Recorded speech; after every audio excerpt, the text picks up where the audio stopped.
Hi everyone, first time கேமராவே என்னோட கிச்சனுக்குள்ள எடுத்துட்டு வந்திருக்கேன். ஸோ இவ்வளோ நாள் வந்து நான் வெளியில சாப்பிட்டு தான் எப்படி இருந்துச்சு அப்படின்னு சொல்லிட்டு இருந்தேன் இல்லையா. இப்போ நானே சமைச்சு நானே சாப்பிட்டு எப்படி இருக்கா அப்படின்னு உங்களுக்கு சொல்ல போறேன். ஸோ இன்னைக்கு நான் என்ன டிஃப்ரெண்ட்டாக ட்ரை பண்ண போறேன் அப்படின்னு சொல்லி கேட்டிங்கன்னா கொஞ்சம் டிஃப்ரெண்ட் தான்.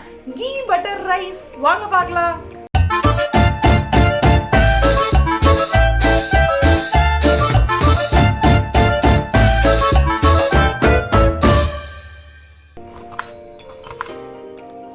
இப்போ வந்து நம்ம வந்து பாரம்பரிய முறையில் எப்படி இஞ்சி பூண்டு பேஸ்ட் வந்து ரெடி பண்ணுறதுன்றதான் உங்களுக்கு காமிச்சிட்ருக்கேன். எஸ், ஸோ இது வந்து இந்த கீ வந்து என்னோடய மாமியார் வந்து எனக்காக கொடுத்தது. பேக் பண்ணி எல்லாமே தந்துடுவாங்க எனக்கு என்னென்ன வேணுமோ அது எல்லாமே.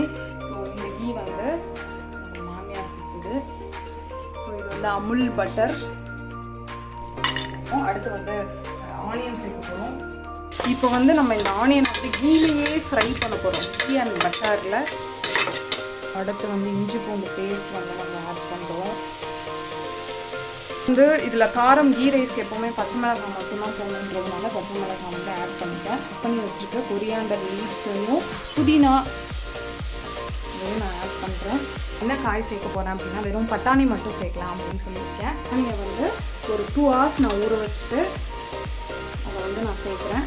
இந்த டம்ளரில் நான் ஒரு 3/4 டம்ளர் ரைஸ் வச்சுருக்கேன். அதனால் இதில் வந்து ஒரு 1.25 டம்ளருக்கு நான் தண்ணி ஊற்றிக்கிறேன். ஸோ இதில் வந்து நான் ரைஸ் வந்து ஒரு 1 hourக்கு ஊற வச்சுருக்கேன். ஸோ அந்த ரைஸையும் ஈஸியாக ஆட் பண்ணிவிட்டு இந்த விசில் வச்சுட வேண்டியதான்.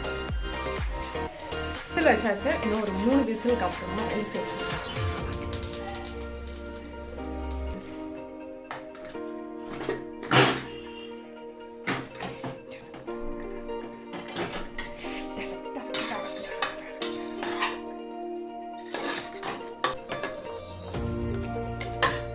My side dish cucumber salad. Sorry, cucumber raita.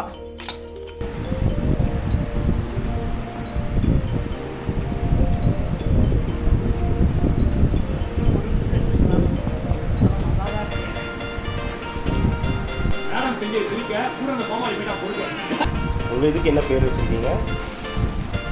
இது நான் செஞ்ச கீ பட்டர் ரைஸ். இதை சாப்பிட்டீங்கன்னா உங்களுக்கு கூட ஆயுசு.